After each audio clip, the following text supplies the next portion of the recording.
charge?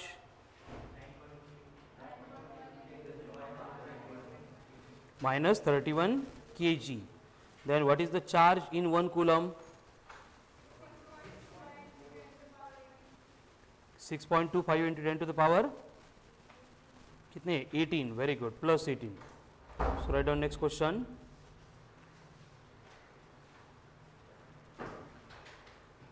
If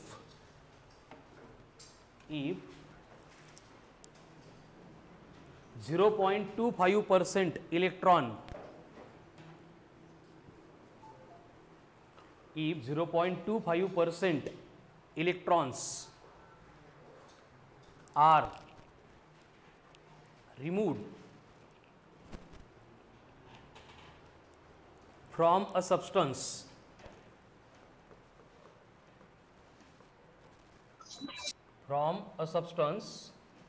having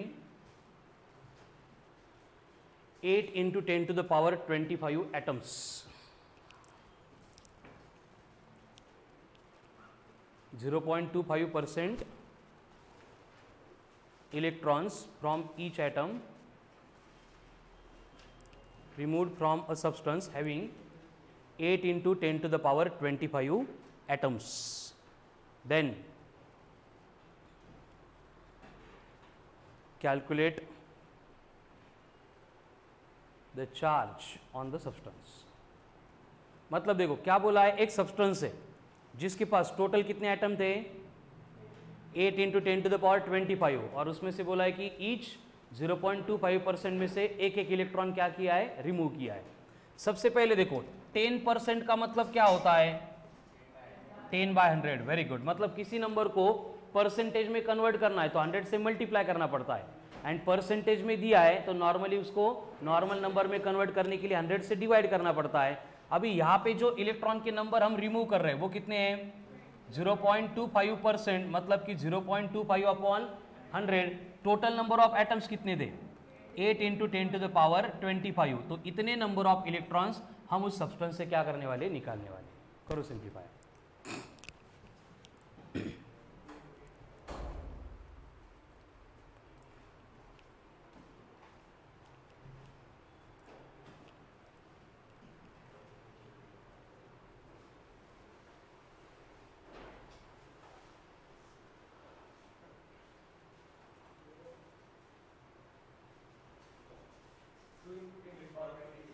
2 into 10 to the power 27 23. क्या होगा देखो n इक्वल्स टू 0.25 इंटू 8 नहीं आता है, छोड़ दो. 25 इंटू 8 आता है, कितना होता है 200. डेसिमल 2 डिजिट के बाद में आ रहा है, मतलब ये सिर्फ 2 बचेगा. अब ये 100 था मतलब +2 ऊपर आके बनेगा -2 इंटू 10 की पावर 25 पहले से थे तो कितना बना 2 इंटू 10 की पावर 23. ये चार्ज नहीं है, ये कौन है, सिर्फ नंबर ऑफ इलेक्ट्रॉन्स जितने निकाले गए हैं. तो चार्ज कैसे कैलकुलेट करेंगे, Q equals to n e. करो फिर Q equals to n into e. अब n कितना है 2 इंटू 10 की पावर 23. E कितना है 1.6 इंटू 10 की पावर -19 यानी कि 3.2 इंटू 10 की पावर 4 कूलम. इतना चार्ज उस सब्सटेंस के ऊपर डेवलप होगा. Charge develop on the substance will be 3.2 into 10 to the power 4 coulomb. Clear है. अभी स्टेटमेंट सेम है, बस आपको बोला है कि इलेक्ट्रॉन के नंबर जो है वो 0.1% है and total number of atoms जो थे वो 10 टू द पावर 21 थे. तो कितना चार्ज डेवलप होगा. उससे पहले ये चार्ज पॉजिटिव होगा निगेटिव होगा, पॉजिटिव, क्योंकि इलेक्ट्रॉन निकाले गए हैं. ठीक है, चलो next. 0.1% electrons are removed and total number of atoms कितने हैं 10 raised to power 21. Then the charge developed on the surface will be charge आ गया डायरेक्ट. देखो बोला क्या था 0.1%. 0.1% का मतलब 0.1 upon 100. Total number of atom कितने थे 10 टू द पावर 21. क्या होगा +2 पर आके -2. 0.1 है मतलब इसका -3 + 21 -3 यानी नंबर ऑफ इलेक्ट्रॉन्स हो गए 10 to the power 18. Q equals to क्या होता है Ne. तो Q इक्वल्स टू क्या बनेगा 10 to the power 18 into electron का चार्ज 1.6 इंटू 10 की पावर माइनस 19, कितना आएगा फिर? म्हणजे 0.16 कूलम। अगेन ये चार्ज पॉजिटिव होगा नेगेटिव होगा? पॉजिटिव होगा, ठीक है। एंड सेम क्वेश्चन में आपको कैलकुलेट करना है, then mass remove from the atom और सब्सटेंस विल बी, मास कितना रिमूव किया वो कैलकुलेट करना है। क्या करना होगा मास कैलकुलेट करने के लिए? n इंटू ई करते थे, वहां पे n इंटू एम ही करना पड़ेगा, यानी नंबर ऑफ इलेक्ट्रॉन्स उतने रहेंगे 10 टू द पावर 18। मास कितना है? 9.1 इंटू 10 की पावर माइनस 31 किलोग्राम, यानी जितना मास हमने रिमूव किया था कितना है वो? 9.1 इंटू 10 की पावर, बोलो, minus 31 plus 18, Tejas, minus 13, 9.1 into 10 to the power minus 31 kilogram, ये बनेगा टोटल मास जो हम रिमूव करेंगे, ठीक है। तो चार्ज का basic formula Q equals to n ही होता है, बट क्वेश्चन के टाइप्स में कुछ भी वेरिएशंस देंगे, हमें सिर्फ एन कैलकुलेट करना है। उसके लिए कल भी मैंने एक मेथड बोली थी, पहले number of moles, then number of molecules, and उसके ऊपर भी सिंप्लीफाई हम कर सकते हैं, ठीक है। देन चार्ज जो है उसका SI यूनिट होता है कूलम, सीजस और ESI unit 1 coulomb equal to कितने स्ट्रैट कूलम? उसका और एक सिस्टम का यूनिट होता है EMU, electromagnetic unit, abcoulomb, 1 coulomb equals to 1/10 times of abcoulomb, ठीक है। उसके बाद में हमने चार्जिंग देखा था कि बॉडी की चार्जिंग करना मतलब क्या करना? Electrically every substance, every element in nature electrically neutral होता है। न्यूट्रल होता है मतलब क्या होता है? जितने नंबर ऑफ प्रोटॉन्स है उतने नंबर ऑफ इलेक्ट्रॉन्स है। तो अगर हमें बॉडी को चार्ज करना है, इसका मतलब क्या करना पड़ेगा? वहाँ पे प्रोटॉन न्यूट्रॉन, प्रोटॉन इलेक्ट्रॉन के जो नंबर है वो डिस्टर्ब करने पड़ेंगे, मतलब इक्वल नहीं रहने चाहिए। लेकिन प्रोटॉन कहाँ पे है? इसलिए किसी भी एप्लीकेशन में प्रोटॉन का कभी भी हम यूटिलाइजेशन नहीं कर सकते। हर बार हम क्या करेंगे? एक तो इलेक्ट्रॉन को रिमूव करेंगे, नहीं तो ऐड करेंगे, ठीक है। तो चार्जिंग की प्रोसेसेस आती है, पहले फ्रिक्शन, बाद में तीसरा इंडक्शन में क्या होता है?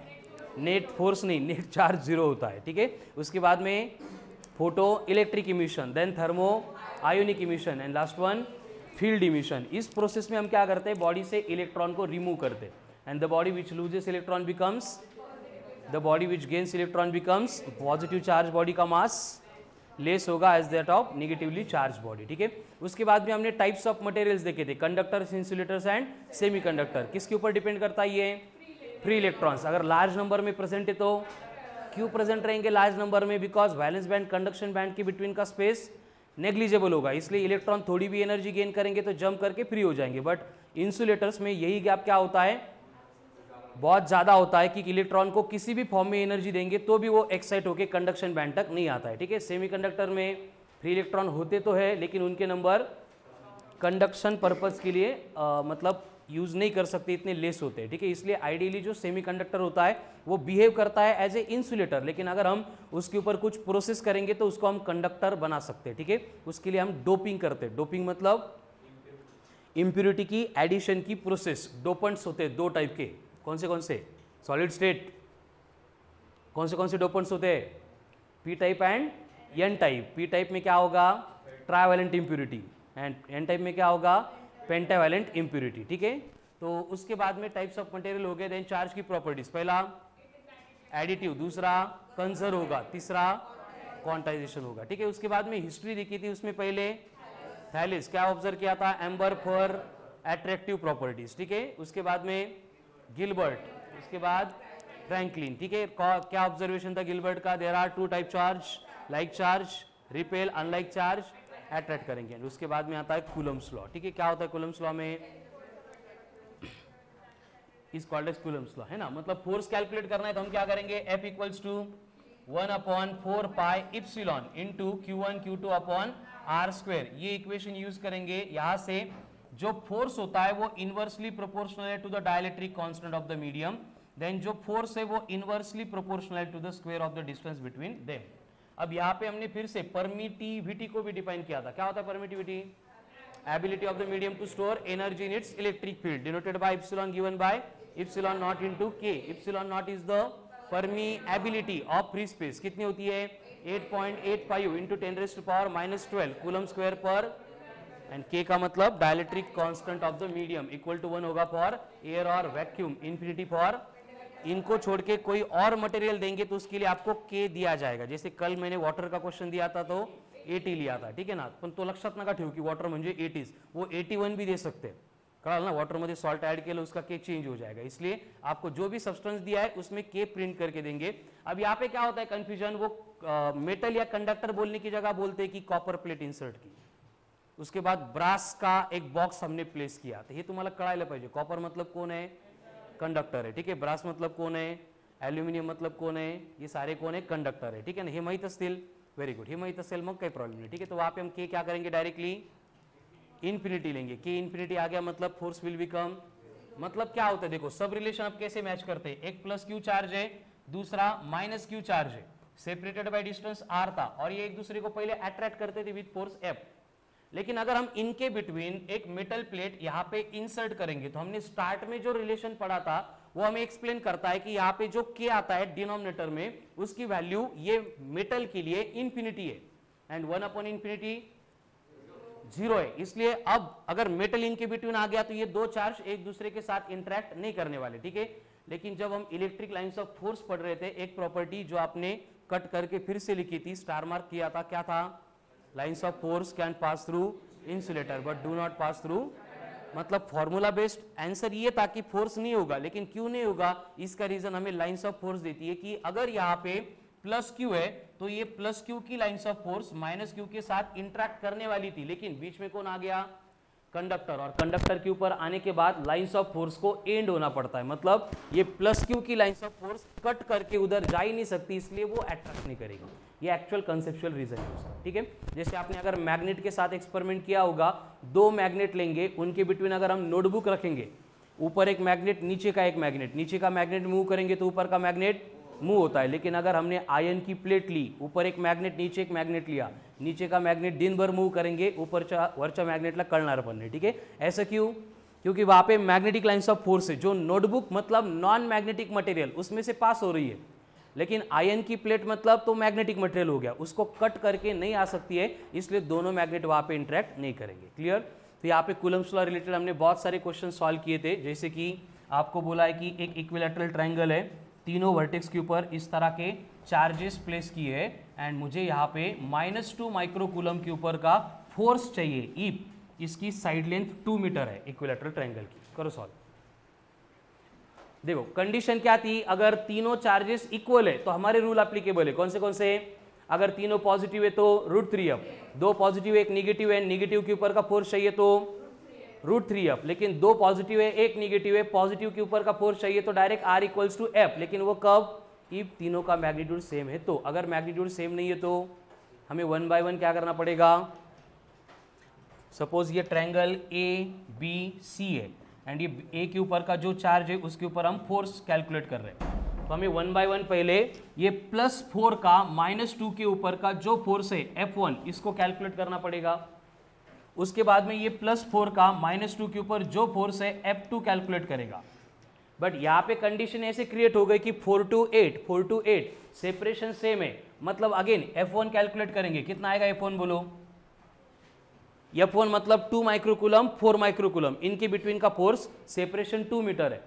K Q1 Q2 upon R², K मतलब कौन, 9 × 10⁹ इंटू Q1 Q2 कितना है 4 × 2 माइक्रो मतलब 1 माइक्रो 2 कूलम में -6, लेकिन 2 माइक्रो है तो -6 सेपरेशन 2 है, 2 का स्क्वायर 4 कट होके फोर्स कितना आ रहा है 18 × 10⁻³ न्यूटन. ये F1 आ गया.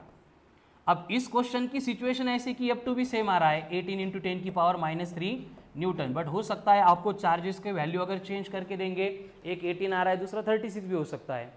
तो यहाँ पे क्या होगा, फिर दोनों का मैग्नीट्यूड सेम आ गया, यानी फिर से F1 becomes equal to F2. उसको हम अगर F बोलेंगे, थीटा कितना है इक्विलैटरल ट्रायंगल मतलब, यानी कि यहाँ पे रिजल्टेंट हमें फिर से कितना मिलेगा √3 टाइम्स ऑफ F.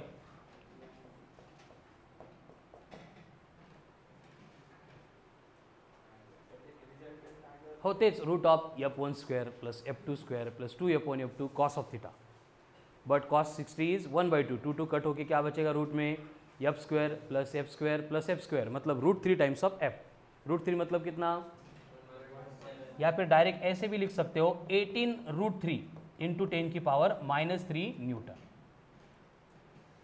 लेकिन अगर यहाँ पे इस तरह की कंडीशन होती कि ये +4 की जगह पे +8 दिया होता तो क्या चेंज होता है, बस F1 F2 सेम नहीं आएंगे, F1 F2 की वैल्यू कैलकुलेट करके हम इक्वेशन में पुट करने वाले थे। ठीक है, ये हो गया क्लियर सबको, किसी को कंफ्यूजन नहीं इसमें।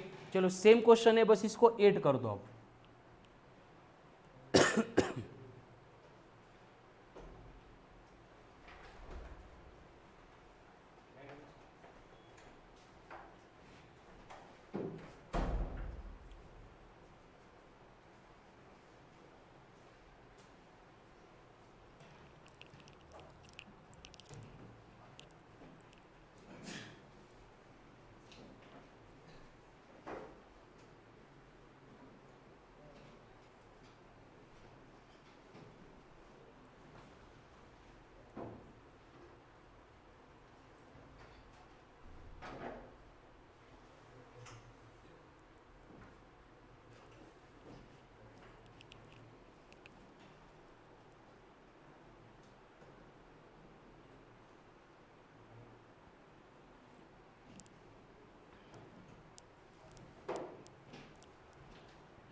किती, देखो क्वेश्चन क्या था, अगेन फिर से ड्रॉ करता हूं मैं डायग्राम। यहाँ पे कौन था 8 माइक्रोकूलम प्लस वाला, यहाँ पे कौन था 4 माइक्रोकूलम प्लस वाला, यहाँ पे -2 माइक्रोकूलम। पहले इन दोनों के बिटवीन का फोर्स है F1, इसका मैग्नीट्यूड कितना होगा, K मतलब 9 into 10⁻9 into 8 into 2 into 10⁻12 divide by 4, तो कितना आएगा 8/2, मतलब 8/4 2, 2 इंटू 2 4, 4 इंटू 9 मतलब 36, 10 की पावर सेम रहेगी -3 कूलम। F2 चेंज नहीं होगा क्योंकि 4 2 की पेयर है, मतलब ये कितना होगा 18 इंटू 10 की पावर -3 कूलम। बस यहाँ पे हम F1 equals to F2 equals to F नहीं लिख सकते, तो हमें क्या करना पड़ेगा, F equals to root of F1 का स्क्वायर प्लस F2 का square plus twice of F1 F2 cos of theta, ये एक्सप्रेशन यूज करना है। अब यहाँ पे F1 मतलब कितना है 36, F2 मतलब कितना है 18। अब देखो यहाँ पे बोर्ड पे ध्यान दो एक मिनट, 10 की पावर -3 10 की पावर -3 है, तो यहाँ पे 10 की पावर -3 का स्क्वायर हो गए -6, यहाँ पे स्क्वायर होके यहाँ पे भी -3 है, पावर के एडिशन होके -6, तो यहाँ से तीनों में से अगर 10 की पावर -6 हम कॉमन निकालेंगे, जब रूट के बाहर आएगा तो क्या बचेगा, वेरी गुड, 10 की पावर अगेन -3 बचेगा। अब फिर से F equals to root of theta 60 है, मतलब 2 एंड कॉस 60 कट हो जाएगा। पहले F1 का स्क्वायर मतलब 36 का स्क्वायर, क्या होता है 36 का स्क्वायर, 3 का 9, 6 का 36, 18 का डबल 36, मतलब 6 9 2 1 1296 प्लस F2 का स्क्वायर 18 का square 324 plus multiplication 18 into 36 648, very good. अब इनकी एडिशन आती है सबको, एडिशन व्यवस्थित हळूहळू करायची है, ठीक है। क्या होगा 8 + 4 12 + 6 8 1 आ गया, 4 + 1 5 5 + 2 7 7 + 9 6 1 आ गया, 7 10 2 12 2 2 6 8, एंड ये स्क्वायर रूट के बाहर कौन है 10 की पावर -3। अब रूट ऑफ 2 2 6 8 हमें मालूम नहीं होता, इसलिए हम क्या करेंगे, इसको 22.68 लिख देंगे, मतलब क्या होगा सेम आंसर 22.68, डेसिमल शिफ्ट किया मतलब 10 की पावर +2। इसको हम 2 to 6.8 भी कर सकते थे, लेकिन 10 की पावर कितनी आती है फिर 3 का स्काई 1 ना, 2 to 6.8 करेंगे तो 10 की पावर कितनी आएगी 3 या 1, लेकिन 1 मतलब ऑड है तो रूट में ऑड नहीं चलता है, इसलिए हमें इवन रखना पड़ेगा।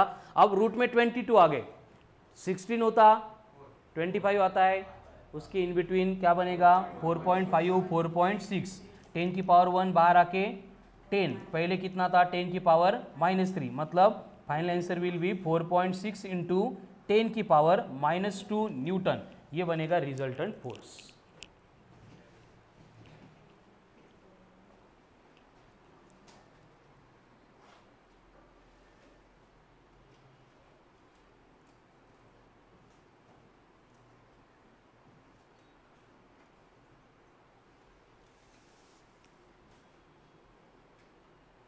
सेम था आन्सर, ठीक आहे, सगळं सेम येतं तुम्हाला, आडले कुठं अशाले रूट काढताना कळलं. नेक्स्ट, इफ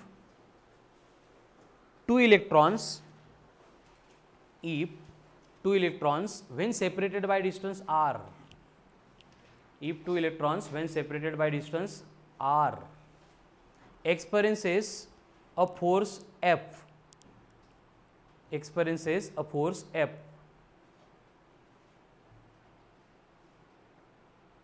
then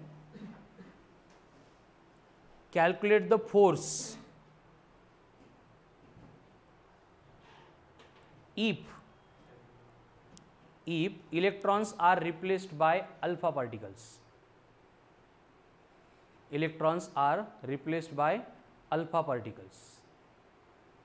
मतलब इलेक्ट्रॉन को निकाल के अल्फा पार्टिकल प्लेस किए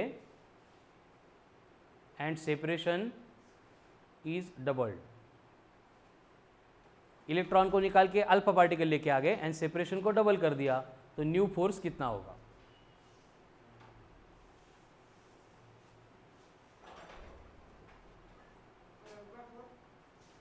7.4 F/4. चल इंद्रनील, क्या आन्सर? राम, एवढा वेळ लागतो का? F/4 परत सोड.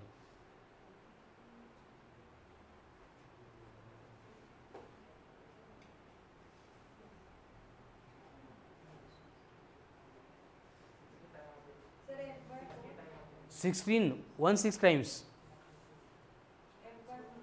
F/4. Very good. Shantanu, Devesh नाही आला आज? अरे एवढं काय करता, एवढं नाही क्वेश्चन मध्ये काही. इलेक्ट्रॉनचे आणि अल्फा पार्टिकलचे चार्जेस पुट नाही करायचे. किती? F/4. श्रवण, फक्त F.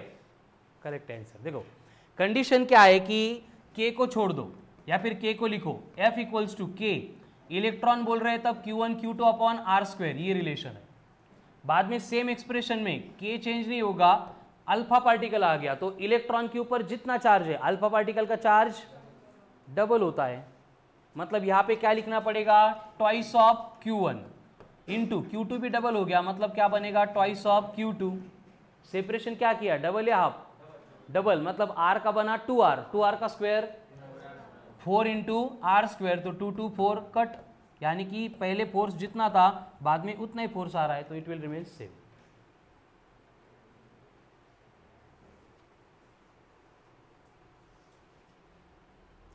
फक्त तुम्हाला टाइम लागला, ज्यांचे आन्सर आलेच नाही त्यांनी काय केलं, इलेक्ट्रॉनचे चार्ज पुट करून सॉल्व करायचं ट्राय केलं. पहिले क्वेश्चन समजावून घेणं इम्पॉर्टंट असतं. सॉल्व होईल न होईल that is different part, but question समझ में आना चाहिए. राम, काय करत होत तू? असं क्वेश्चन लिहिलं नाही का असं होतं. पहिले क्वेश्चन समजायला पाहिजे, that is most important part. नहीं तो क्वेश्चन क्लियर नहीं हुआ और सॉल्व कर रहे हैं तो गड़बड़ होती है. ठीक है, next. If two charges +6 microcoulomb and -8 microcoulomb,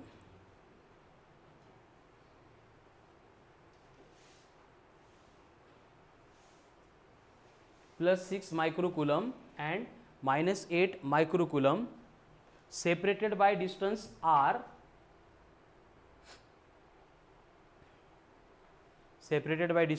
r, experiences a force F,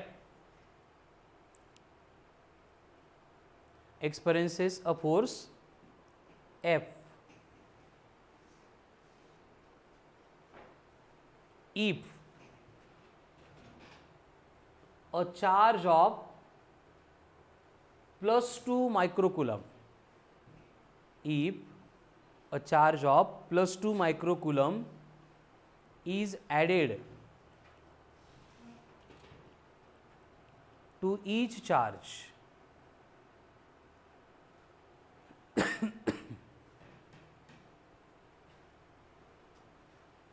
charge of +2 microcoulomb is added to each charge, then calculate the new force at same separation. कैसे? फिर से वही रिलेशन है, k q1 q2 upon R square, इसमें से k upon R square change नहीं हो रहा है. q1 q2 कितना आता है? 8 × 6 मतलब 48. बाद में क्या किया, इसमें 2 कूलम ऐड कर दिया, अब ये कितना बना? 8 माइक्रोकूलम. इसमें 2 ऐड कर दिया, मतलब ये कितना बना? अब सेपरेशन सेम है, मतलब k अपॉन आर स्क्वायर तो सेम रहेगा. अब q1 q2 कितना बनेगा? अगेन 8 × 6 मतलब 48, मतलब पहले जितना था बाद में उतना ही फोर्स है. Force will remain same. ठीक है. अब पहले फोर्स कौन सा था? अट्रैक्शन का. बाद में फोर्स कौन सा है? अट्रैक्शन का ही है. ठीक है. क्यों? चार्जेस अनलाइक है. ठीक है. Next, 2 charges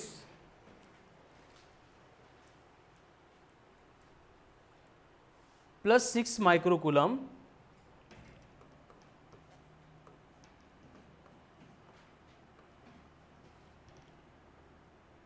+6 microcoulomb and -4 microcoulomb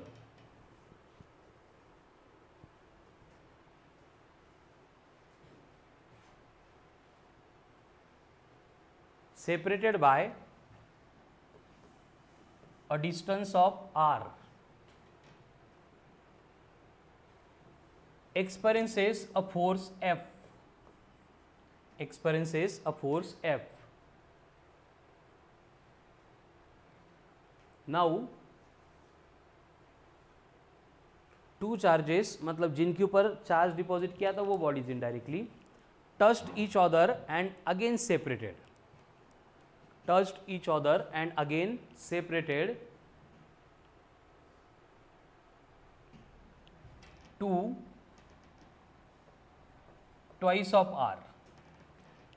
पहले r था, बाद में सेपरेशन भी डबल कर दिया. Then force between 2 charges will be, force between 2 charges will be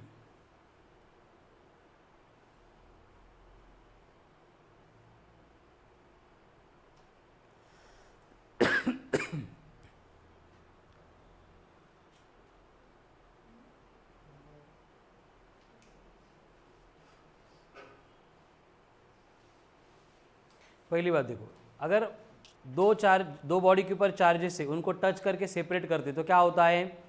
each body के ऊपर जो चार्ज है वो इक्वली डिस्ट्रीब्यूट होता है. कितना? q1 + q2 अपॉन 2 इतना. मतलब पहले की केस में फोर्स कितना होगा? 6 × 4 24, मतलब k अपॉन आर स्क्वायर × 24 था. अब नेक्स्ट केस में जब टच किया एंड सेपरेट किया, देखो q1 कितना है? 6, q2 -4 है, लेकिन 4 लिया -4 ऍड करायचे, बरोबर आहे. बट मायनस कन्सिडर करावं लागतं की नाही? पहली प्रॉपर्टी है चार्ज की, एडिटिव इन नेचर, प्लस का प्लस माइनस का माइनस जैसे वैसे ऐड होते. ठीक है. मतलब ये बनेंगे 6 - 4 अपॉन 2, कौन सा 1? +1 या -1? +1. मतलब यहाँ पे भी चार्ज 1 माइक्रोकूलम, यहाँ पे भी चार्ज 1 माइक्रोकूलम. अब क्या? अब इनका फोर्स कितना बनेगा? k same. सेपरेशन को डबल कर दिया, डबल का square 4 times of R square, मतलब ये आर स्क्वायर इंटू 4 आएंगे डिनोमिनेटर में. q1 q2 कितना आ रहा है? 1 आ रहा है. मतलब अगर हमने 24 के आर स्क्वायर को f बोला था तो ये f के कितने टाइम्स हो रहा है?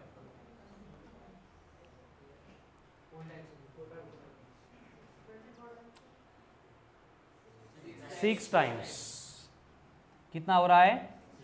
मतलब ये बाद में जो फोर्स है ये बड़ा है या ये बड़ा है? तो 6 टाइम्स होगा या f/6 टाइम्स होगा? खूप अवघड मॅथ्स होतं. परत एकदा असं जर नाही कळालं तर काय करायचं? इस क्वांटिटी को हम क्या बोल रहे हैं? f = कितना है? k upon are square into 24 है, हे नसेल कळत तर. नया फोर्स मालूम नहीं कितना है, उसको हम एफ डैश बोल रहे हैं. कितना है एफ डैश? के अपॉन आर स्क्वेयर इंटू 1/4.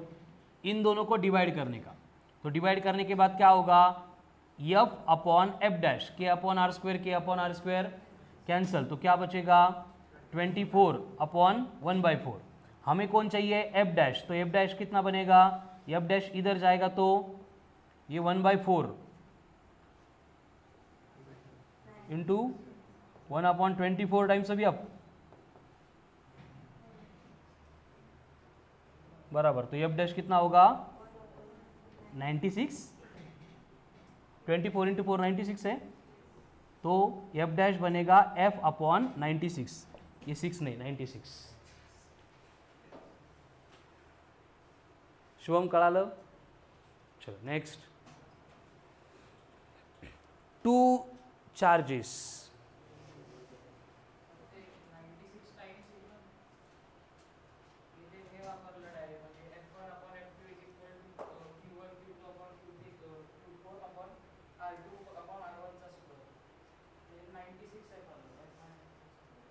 हे बघ काय केलं तू, F dash upon F equals to Q1 Q2 dash dash upon Q1 Q2 directly proportional लेतो into R2 square upon R1 का स्क्वेयर. बर, तो Q1 Q2 कितना आ रहा है 1, Q1 Q2 कितना था पहले 24, R2 कितना है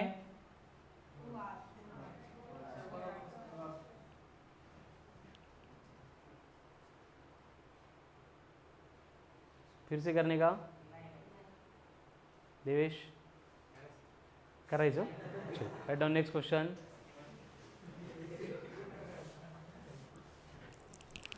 next question, if two charges each of 20 microcoulomb separated by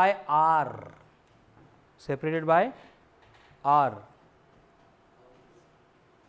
two charges each of 20 microcoulomb separated by distance r experiences a force of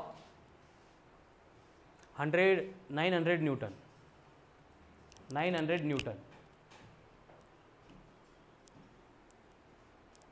In the medium of dielectric constant 4,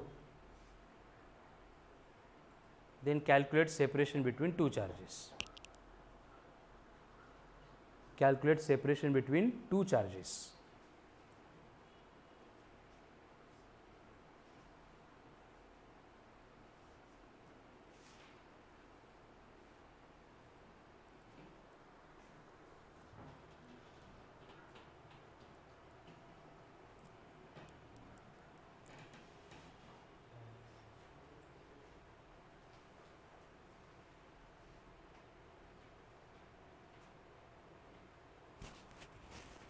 मतलब general क्या करना है, direct Coulomb's law use करना है. F equals to के Q1 Q2 upon R square, बाकी सब कुछ गिवन है और आर कैलकुलेट करना है हमें. इंद्रनील 0.001 मीटर, मिलीमीटर मध्ये करा त्याला.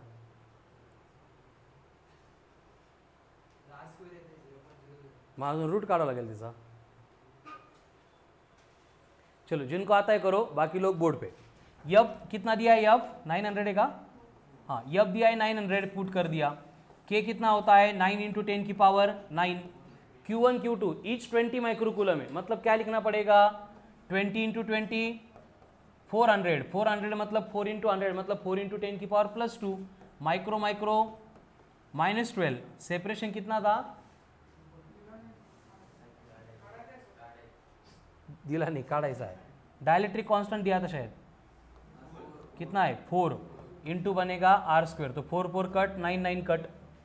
अब ये आर स्क्वेयर इधर आएगा, यहाँ पे कौन बचा है +9 +2 +11 -12, ये +2 उधर जाके -2, मतलब आर स्क्वेयर कितना आ रहा है 10 की पावर -3. यहाँ तक सबका क्लियर है.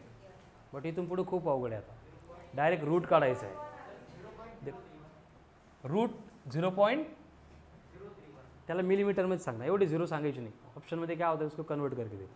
अब रूट लेते टाइम एक ही रूल है, देखो 10 की पावर स्क्वायर रूट में क्या चाहिए, इवन. अब ये -3 ऑड इवन है, ऑड है. इसको इवन बनाने के लिए हम क्या करेंगे, बस 10 इंटू 10 की पावर -4 लिख देंगे, डेसिमल राइट में शिफ्ट किया. अब ये 10 की पावर -4 रूट के बाहर आएगा तो -2, 9 है रूट में, सॉरी 10 है रूट में, 9 होता तो 3.14. ये बनेगा r, distance in metre.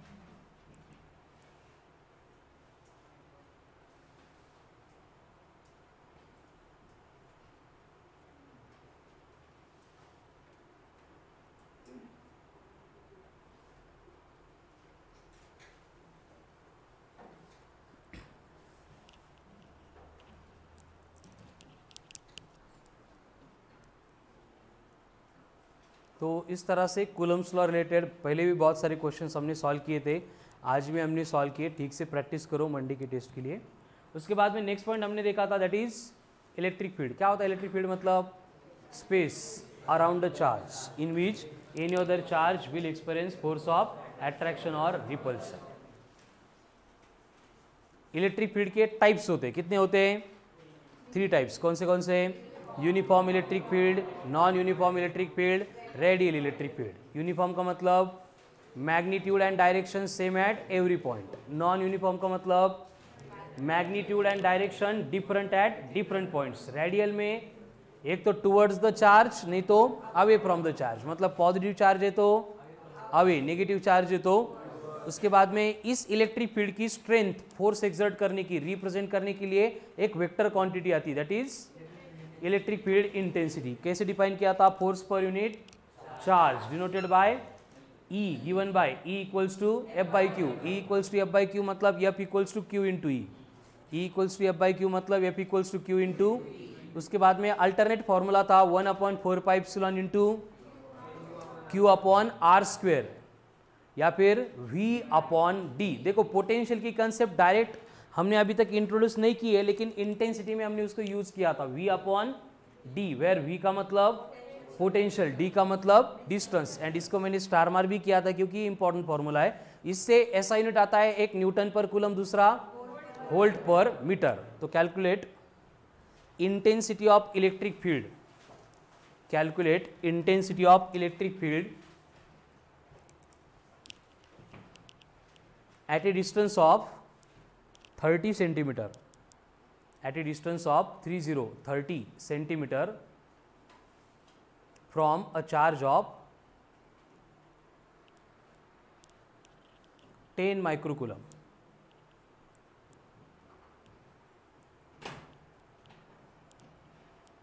Charge of 10 microcoulomb. Calculate क्या करना है, E मतलब intensity of electric field.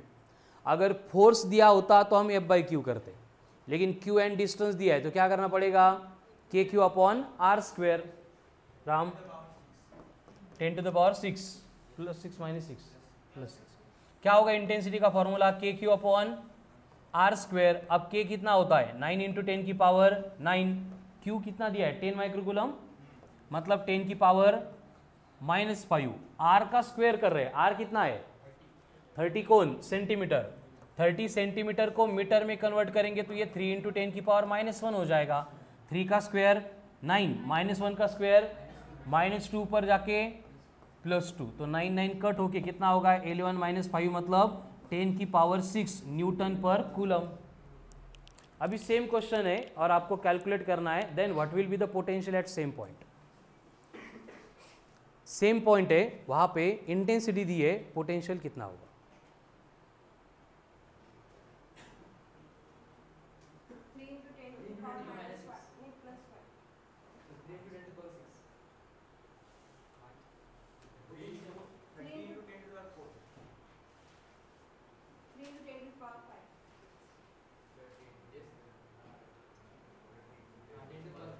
Four correct है. क्या करना पड़ेगा, E equals to V by D है, V इक्वल्स टू क्या बनेगा, ED. V इक्वल्स टू बनेगा E इंटू डी. E तो आया था 10 की पावर 6, D यानी वही डिस्टेंस, कितना है डिस्टेंस 30 सेंटीमीटर. ज्यांना 30 म्हणायचं आहे 30 × 10⁻² घ्या, ज्यांना 3 म्हणायचं आहे 3 × 10⁻1 घ्या. ठीक है, ये मल्टीप्लाई करके you will get the answer. Next, if potential at a point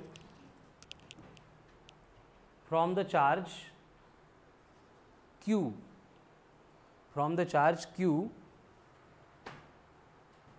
is 400 volt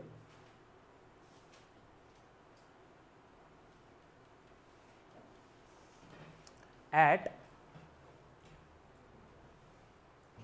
30 millimeter, then charge will be किती?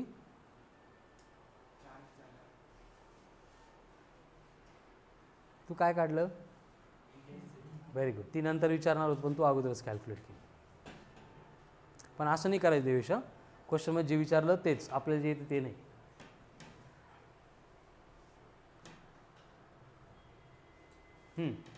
जानना है तो देखा देखो, E इक्वल्स टू क्या होता है 1/4 इप्सिलॉन इंटू Q/r². तो E कितना आएगा यहाँ पे, Q ने मालूम नहीं है, E कैलकुलेट ही नहीं कर सकते, तो हम क्या करेंगे, E को रिप्लेस करेंगे V/D से. D को यहाँ पे R बोला है, दोनों को अगर इक्वेट करेंगे तो क्या होगा, V/R equals to 1/4 epsilon into Q/r². R cut हो गया, पोटेंशियल का फॉर्मूला क्या आ गया फिर 1/4 इप्सिलॉन इंटू Q/r. तो यहाँ पे V दिया है, कितना है V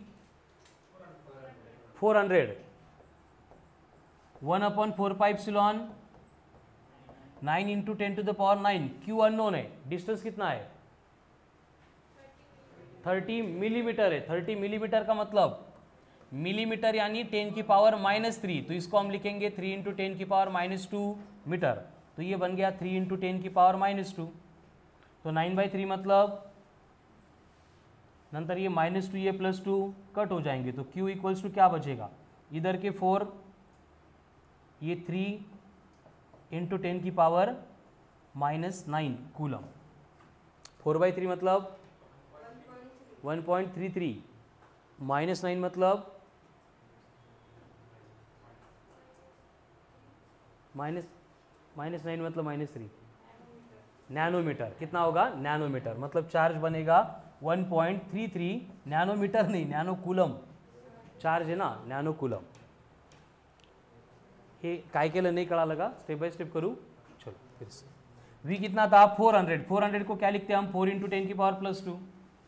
K कितना है 9 × 10⁻9 इंटू कौन है Q. डिस्टेंस कितना है 3 × 10⁻⁻2. यहाँ तक तो क्लियर है सबको, यस नो. अब क्या होगा 9/3 है, मतलब यहाँ पे 3 बचेगा. अब हम Q को छोड़ के बाकी सब एक साइड में लेके आएंगे. तो देखो 4 × 10⁻+2 पहले से थी, डिनोमिनेटर इक्वल टू के इस साइड आएगा तो मल्टीप्लाई होगा, मतलब -2 हो जाएगा. अब ये न्यूमरेटर में कौन है 3 × 10⁻9, तो ये डिनोमिनेटर में बनेंगे 3 × 10⁻9. +2 -2 कट, 4/3 मतलब 1.33 +9 ऊपर जाके -9 कूलम, मतलब कितना हो गया 1.33 नैनो कूलम. आता समझ लो.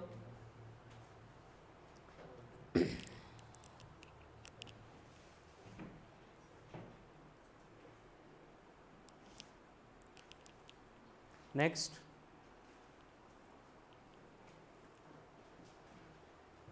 अब ये पोटेंशियल को देखो, हमने यहाँ पे E के साथ रिलेट किया था. क्या रिलेशन था, E equals to V/D. But E का मतलब कौन होता है, वेरी गुड. इंटेंसिटी को इन टर्म्स ऑफ फोर्स लिखना है, क्या लिखना पड़ेगा F/Q. तो ये बनेगा F/Q इक्वल्स टू V/D. तो अगर मैं थोड़ी सी टर्म्स यहाँ पे इंटरचेंज करूंगा तो ये F × D इक्वल्स टू क्या बनेगा Q × V. बट F मतलब कौन था, फोर्स. D मतलब कौन, डिस्टेंस या डिस्प्लेसमेंट. तो फोर्स इंटू डिस्प्लेसमेंट कौन होता है, यानी कि अगर हम चार्ज को पोटेंशियल के अगेंस्ट मूव करेंगे तो वहां पे वर्क डन कितना होता है Q × V. कितना होता है work done, Q into V. मतलब आपको बोला है कि suppose a charge of 20 microcoulomb है, उसको हम अगेंस्ट 400 वोल्ट लेके आ रहे हैं, तो उस प्रोसेस में कितना वर्क डन करना पड़ेगा? अरे काय लिहायची काय गरज, direct Q into V. Very good, 8 into 10 to the power -3 क्या, जूल। ठीक है, तो इस तरह से बेसिक ये इलेक्ट्रिक फील्ड इंटेंसिटी के फॉर्मूले हो गए। आगे हमने यूनिफॉर्म चार्ज डिस्ट्रीब्यूशन देखा था, जिसमें पहले लीनियर चार्ज डेंसिटी क्या होता है, चार्ज पर unit length, lambda equals to Q upon L, मतलब यूनिट बनेगा कूलम पर मीटर। उसके बाद सरफेस चार्ज डेंसिटी चार्ज पर यूनिट एरिया, मतलब क्या होगा, sigma equals to lambda equals to Q upon L, sigma equals to Q upon A and rho equals to Q upon V. दिसायला simple दिसतात हे फॉर्म्युले, बट आठवा मागची टेस्ट यांचेच क्वेश्चन चुकलेत, कळालं ना। Lambda linear charge density lambda, sigma surface charge density sigma, rho very good volume charge density. ठीक है, फिर इनको इंट्रोड्यूस करने के बाद एप्लीकेशंस देखे थे वन बाय वन। पहले कौन था, पॉइंट चार्ज। पॉइंट चार्ज की वजह से intensity of electric field KQ upon R square. उसके बाद में थी रिंग के एक्सिस के ऊपर intensity of electric field KQ x upon x square plus a square raise to 3/2। Ring को रिप्लेस करके अगर डिस्क देंगे तो sigma upon 2 epsilon in bracket 1 minus cos theta, but cos theta मतलब x upon root of x square plus a square, मतलब कि sigma upon 2 epsilon in bracket 1 minus x upon root of x square plus a square. Disc के बाद में अगर बोला है कि रॉड है, रॉड के बाजू में कोई भी पॉइंट दिया है, फिर रॉड को रिप्लेस कर सकते हैं वायर से, वायर को रिप्लेस कर सकते हैं सिलेंडर से, सिलेंड्रिकल वेसल से। तो हर एक केस में जनरल रिलेशन क्या होगा, lambda upon 4 pi epsilon into R, bracket में sine alpha plus sine beta. ये एक्सप्रेशन में वैल्यू पुट करके हमें कभी भी किसी भी एप्लीकेशन में न्यूमेरिकल सॉल्व करना ही नहीं है, कड़ा ना। बट बाकी के फॉर्मूले आते कहाँ से, इसलिए ये इन जनरल रिलेशन था। उसमें हमने देखा अगर पॉइंट परपेंडिकुलर बाइसेक्टर पे तो अल्फा बीटा थीटा कितना बनेगा, फिर E equals to lambda upon 2 pi epsilon into R into sine theta. लेकिन अगर लेंथ इनफाइनाइट है तो हमें अगर बोला जा रहा है कि कोई भी एक लीनियर चार्ज है, रॉड है, वायर है या फिर सिलेंडर है, इसके ऊपर हमने चार्ज डिपॉजिट किया है, इनफाइनाइट लेंथ है नहीं है, लेकिन फिर भी इसकी लीनियर चार्ज डेंसिटी लैम्बडा है। ठीक है, नहीं भी बोला है उन्होंने इनफाइनाइट लेंथ है तो भी हमें इनफाइनाइट कंसीडर कर रही है।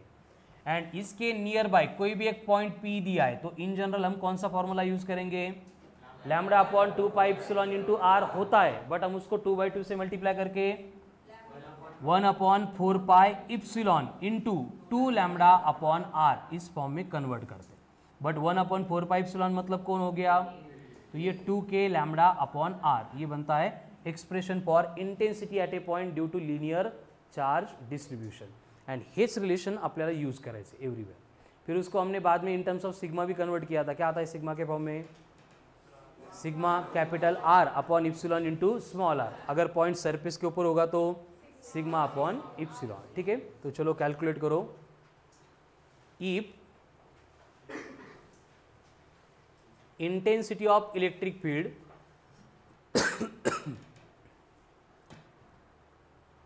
if intensity of electric field due to linear charge distribution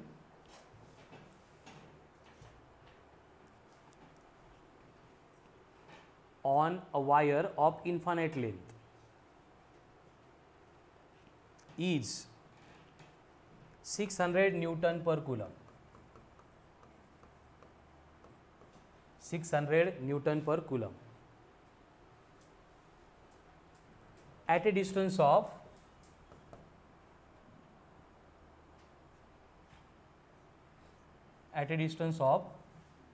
30 centimeter, then lambda will be, मतलब अभी E दिया है, R दिया है और हमें लैम्बडा कैलकुलेट करना है। लीनियर चार्ज डेंसिटी बोला है, मतलब ये सेम फॉर्मूला हम यूज करेंगे। E कितना दिया है 600, k कितना होता है 9 इंटू 10 की power 9 into 2 into lambda unknown है, डिनोमिनेटर में कौन है सिर्फ r, r कितना है 30 सेंटीमीटर, 30 सेंटीमीटर यानी 3 इंटू 10 की पावर -1। तो यहाँ पे क्या होगा 9/3 मतलब ये 3 बचेगा, ये 3 मतलब ये 200 होगा, ये 2 है मतलब ये सिर्फ 100 हो जाएगा। अब ये 10 की पावर -1 इधर आएगा तो एक 0 -1 से कट हो जाएगा, तो लैम्बडा इक्वल्स टू क्या बचेगा 10 अपॉन 10 टू द पावर 9, ये +9 ऊपर आके -9 मतलब lambda will be 10 to the power -8 coulomb पर मीटर। आहे तर सेम हे कॅल्क्युलेशन कळालं नसेल तर स्टेप बाय स्टेप करू परत, ठीक है गुड। सेम क्वेश्चन है और आपको बोला है कि सपोज इस क्वेश्चन में जो वायर हमने यूज की थी उसकी लेंथ 3 किलोमीटर है, कितनी लेंथ 3 किलोमीटर, तो टोटल चार्ज कितना होगा।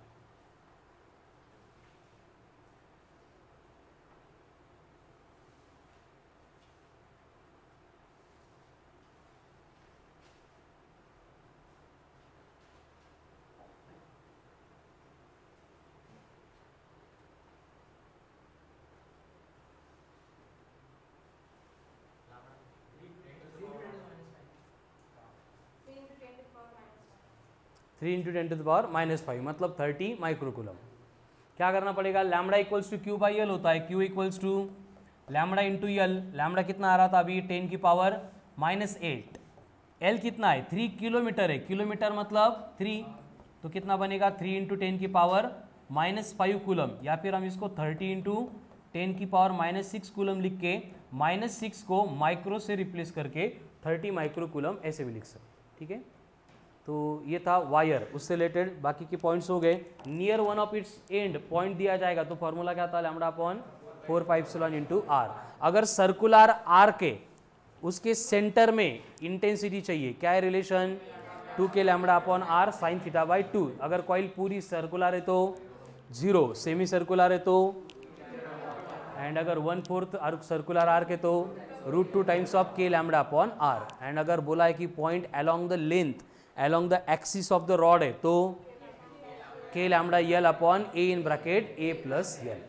उसके बाद में हमने एप्लीकेशंस देखे थे रिलेटेड टू स्पीयर। अगर स्पीयर होलो है तो inside intensity, outside intensity K Q upon small R square, surface पे K Q upon capital R square. अगर स्पीयर सॉलिड है तो आउटसाइड पॉइंट पे इंटेंसिटी सरफेस के ऊपर, एंड इनसाइड पॉइंट पे बस R dash upon capital R, ठीक है।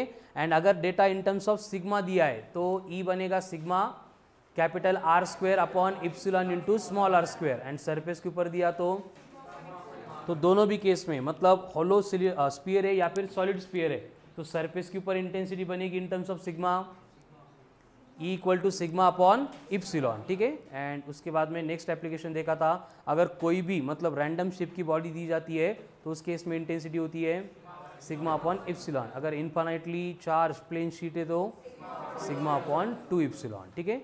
एंड इसके साथ एक एडिशनल और एक पॉइंट हमने डिस्कस किया था एनर्जी डेंसिटी वाला, क्या याद है एनर्जी डेंसिटी क्या था, नहीं फॉर्मूला हो गया, क्या था energy density during process of charging of any body. हमें क्या करना पड़ता है, चार्ज को बॉडी के ऊपर ट्रांसफर करने के लिए वर्क डन करना पड़ता है। This work done will get stored in the form of, and this stored energy per unit volume is energy density. कितनी होती है energy density, half epsilon into E का square.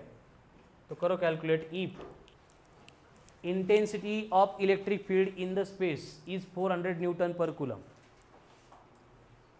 E intensity of electric field in the space is 400 newton पर coulomb, then energy density of the medium will be, energy density of the medium will be, medium के लिए energy density कितनी होगी अगर medium air है तो,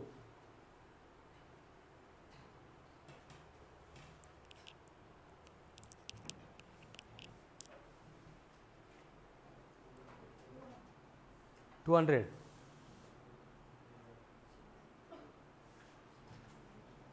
अरे epsilon की वैल्यू क्या है?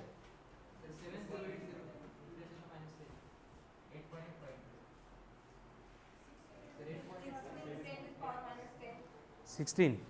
ई कितना दिया है? 400 है ना, स्वप्निल जैन सराय का। हाँ 7 पॉइंट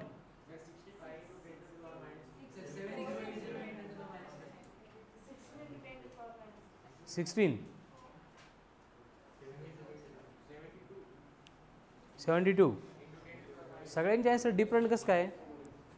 देखो 1/2 इंटू इप्सिलॉन कितना होता है?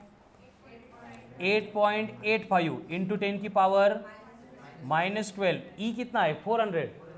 400 को लिखेंगे 4 इंटू 10 की पावर +2, स्क्वायर करेंगे तो 16 इंटू 10 की पावर 2 0 थे, मतलब ये 4, तो ये 2 ये 8, 8.85 इंटू 8, ठीक है। कितना आ रहा है फिर? अप्रोक्सीमेटली 70। 10 की पावर कितना? -8 कूलम।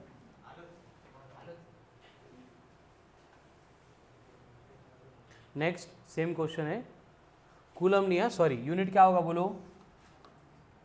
एनर्जी डेंसिटी हमने कैलकुलेट की, यूनिट क्या होगा? Energy upon volume, joule per metre का cube. Next, if energy density of the medium, energy density of the medium is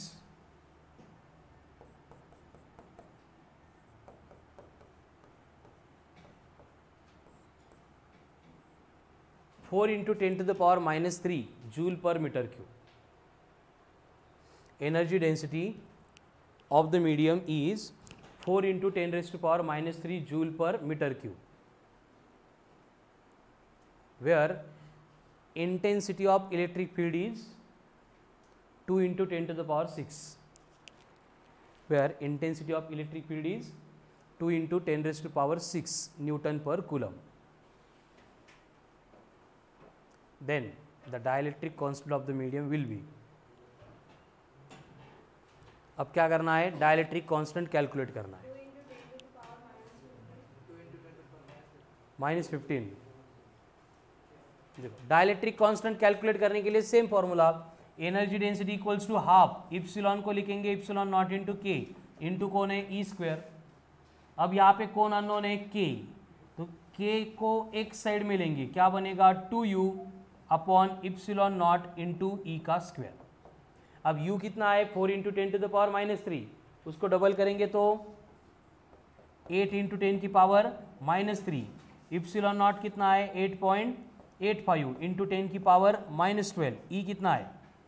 2 का स्क्वायर 4 इंटू 10 की पावर 12, तो क्या होगा? ये 1 ये 2 अपॉन 8.85। तसं नसेल येत तर लक्षात ठेवा, ये 1 अपॉन 8.85, इसका रेसिप्रोकल कितना है? 0.1770। कितना है रेसिप्रोकल?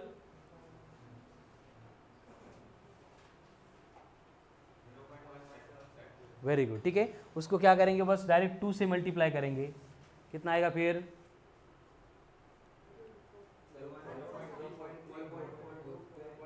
4 point something. अब 10 की पावर देखो क्या होगा? -12 + 12, सिर्फ 10 की पावर क्या बचेगी? -3। तो 0.17 इंटू 2 कितना आता है? 0.34 इंटू 10 की पावर -3। क्या आता ये? मग ये मला -15 पर्यंत ऐकायला आले होते पावर। इप्सिलॉन नॉट तो कांस्टेंट है ना, उसको कैलकुलेट करने के लिए थोड़ी बोलेंगे। चलो, तो यहाँ पे इंटेंसिटी के एप्लीकेशन हो गए। एप्लीकेशंस के बाद में हमने नेक्स्ट पार्ट स्टार्ट किया था, दैट इज इलेक्ट्रिक डाइपोल। क्या होता है इलेक्ट्रिक डाइपोल? मतलब system of 2 equal charges having opposite polarity but separated by certain distance, उसको बोला था हमने इलेक्ट्रिक डाइपोल। अब डाइपोल को क्या होती है? डाइपोल मूवमेंट होती है। क्या होती है dipole movement? Q into 2L। But एक लक्षात ठेवा, डाइपोल लेंथ अगर दी है तो उसको डबल नहीं करना है। मतलब क्वेश्चन में बोला जाता है 2 charges 20 and -20 separated by distance of 4 centimetre, then calculate the dipole moment. आपल्या डोक्यात काय असतं, Q इंटू 2L. Q लेते हैं 20, L कितनी 4, तो 4 इंटू 2 8. ऐसे नहीं करना है. 4 क्या है, टोटल लेंथ है. हमने 2L क्यों लिखा था एक्सप्रेशन में, क्योंकि जनरली लेंथ दी जाती है from the centre of the dipole. अगर सेपरेशन ऑफ चार्जेस देंगे तो डायरेक्ट लेंथ पुट करेंगे, सेंटर से डिस्टेंस दे रहे तो डबल करना है. ठीक है, तो डायपोल मूवमेंट मतलब Q इंटू 2L. ऐसा यूनिट वोल्ट पर मीटर नहीं, कूलम मीटर. कोलम नहीं, कूलम पर मीटर, कूलम इंटू मीटर. ठीक है, डायरेक्शन क्या थी, नेगेटिव टू पॉजिटिव. ठीक है, देन इस इलेक्ट्रिक डायपोल की वजह से किसी भी पॉइंट पे इंटेंसिटी कितनी थी, 1/4πε into P upon R cube into root of. अब वही केस है देखो कि अगर हमें डायपोल की वजह से किसी पॉइंट पे पोटेंशियल कैलकुलेट करना है, क्योंकि इंटेंसिटी पोटेंशियल रिलेटेड क्वेश्चंस आए तो बस ये एक एडिशनल फॉर्मूला यहाँ पे आ रहा है, 1/4πε इंटू पी अपॉन आर का क्यूब, बस सॉरी पी अपॉन आर का स्क्वायर एंड पी के साथ में यहाँ पे कॉस थीटा आता है.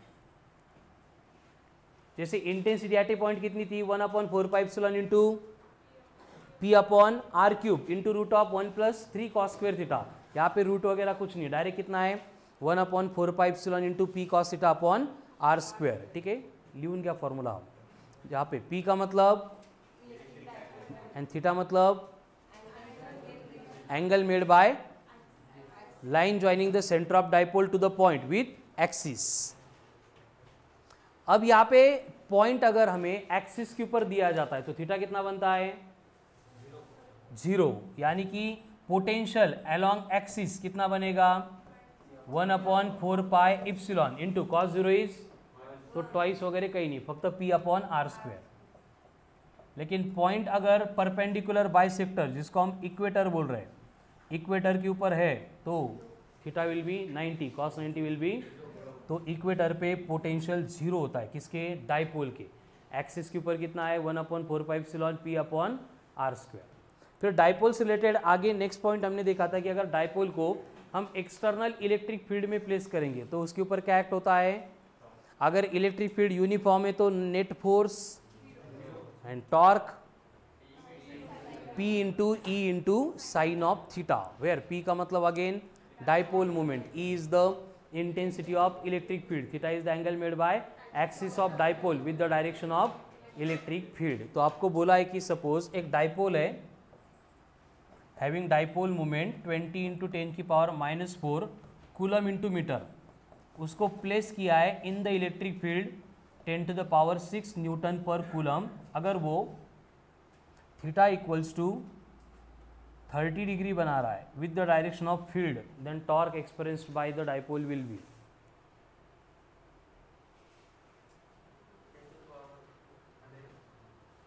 10⁻100. बरं 10⁻2 म्हणजे 100 असं म्हटलं का. क्या करना होगा, P into E into sine theta. P कितना है 20 × 10⁻⁻⁴, E कितना है 10⁻⁶, साइन थीटा कितना होता है साइन 30 1/2, तो 2 कट होके +6 + 1 7 - 4, तो ये 100 नहीं 1000 होते ना, न्यूटन इंटू मीटर. 1000 असतं 100. इस डायपोल को अगर हम एक्सटर्नली वर्क करके रोटेट करेंगे तो कितना वर्डन रिक्वायर्ड होता है, PE cos थीटा. एंड अगर दोनों एंगल्स दिए तो PE in bracket cos of theta 1 minus cos of theta 2. लेकिन जब बात पोटेंशियल एनर्जी की आएगी तो माइनस बनेगा, क्या, minus of P into E into cos of theta. ठीक है, उसके ऊपर से अगर वहाँ पे थीटा 0 डिग्री है तो इक्विलिब्रियम विल बी स्टेबल, क्योंकि potential energy will be minimum, कितनी, माइनस ऑफ P. एंड जब थीटा 180 डिग्री है तो पोटेंशियल एनर्जी मैक्सिमम, मतलब P इंटू ई, तो इक्विलिब्रियम. एंड स्टेबल इक्विलिब्रियम से थोड़ा सा डिस्प्लेस करके छोड़ देंगे तो वो क्या करेगा, SHM परफॉर्म करेगा. SHM की एंगुलर फ्रीक्वेंसी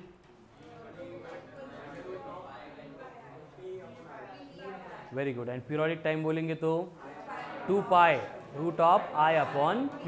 ठीक है, एंड वही डायपोल अगर नॉन यूनिफॉर्म इलेक्ट्रिक फील्ड में तो उसके ऊपर एक्ट होने वाला force P into D by D X. P का मतलब dipole moment, D by D X मतलब rate of change of intensity of electric field with respect to distance. Dipole related सारे पॉइंट्स खत्म करने के बाद नेक्स्ट पार्ट हमने start किया था, that is about electric lines of force. क्या होता है इलेक्ट्रिक लाइंस ऑफ फोर्स मतलब? अरे electric lines of force, tangent drawn at any point gives the direction of electric field. उसके बाद में path followed by unit positive test charge in an external electric field. Properties: he starts from positive charge, ends on negative charge. Learn करायला बरं वाटतं, but diagrammatical arrangement दिल्यानंतर confuse नाही व्हायचं. हां, neither intersect nor meet each other. Then leaves or end the surface of conductor normally. उसके बाद can pass through insulator but do not pass through conductor. छोड़ दो, आगे के कुछ इंपॉर्टेंट नहीं है, बस लास्ट वाली स्टार मार्कर के लिखा है नंबर ऑफ प्रोपोर्शनल होता है टू द इंटेंसिटी। उसके बाद में आता है इलेक्ट्रिक फ्लक्स। अब इलेक्ट्रिक फ्लक्स मतलब कौन है? Electric lines of force passing through given area, bracket में नॉर्मली। म्हणजे क्वेश्चन मध्ये आपल्याला फ्लक्स कैलकुलेट करो ऐसे बोलेंगे या फिर calculate number of electric lines of force बोलेंगे। दोनों केस में हम क्या कैलकुलेट करने वाले हैं? फ्लक्स ही कैलकुलेट करने वाले, ठीक है। उसका formula E vector dot D S vector, phi equals to क्या होता है? E vector dot D S vector, and simplify करके फाई इक्वल्स टू बनेगा E D S cos of theta. ये वाला फॉर्मूला कब? अगर डेटा इंटेंसिटी के फॉर्म में दिया जाता है। थीटा मतलब angle between direction of electric field and normal to the given surface area. तो आपको बोला जा रहा है कि एक स्पेस है जहां पे इलेक्ट्रिक फील्ड है 4i cap plus 2j cap plus 6k cap, and जो एरिया वेक्टर है वो एक्ट हो रहा है और वो दिया है आपको माइनस ऑफ 4k कैप। तो वहां पे फ्लक्स कितना होगा?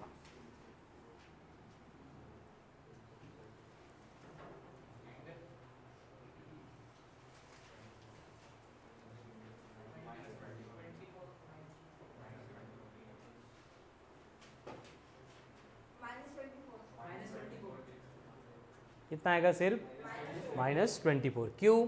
डॉट प्रोडक्ट कर रहे हैं ना, तो डॉट प्रोडक्ट में क्या होता है? आई कैप डॉट जे कैप 0, आई कैप डॉट के कैप सारे 0, सिर्फ क्या होगा? के कैप डॉट के कैप 1 आएगा। तो 6 इंटू -4 यानी ये बनेगा -24। देवेश यूनिट न्यूटन मीटर स्क्वायर पर कूलम। ये आ गया फ्लक्स।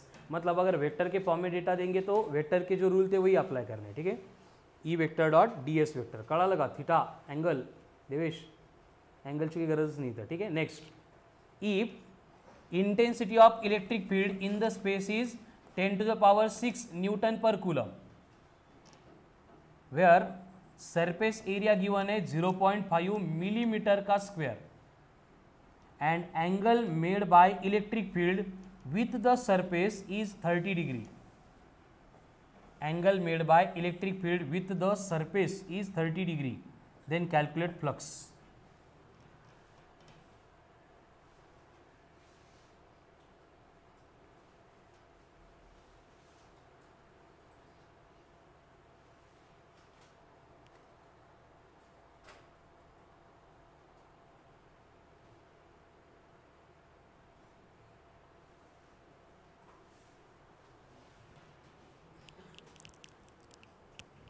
एवढा वेळ ईडीएस कॉस थिटा करायचं सरळ सरळ.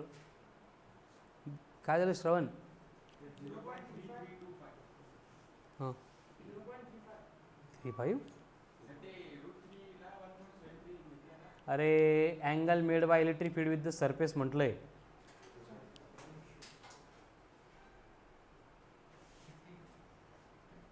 $50, $60, $70, 0.25.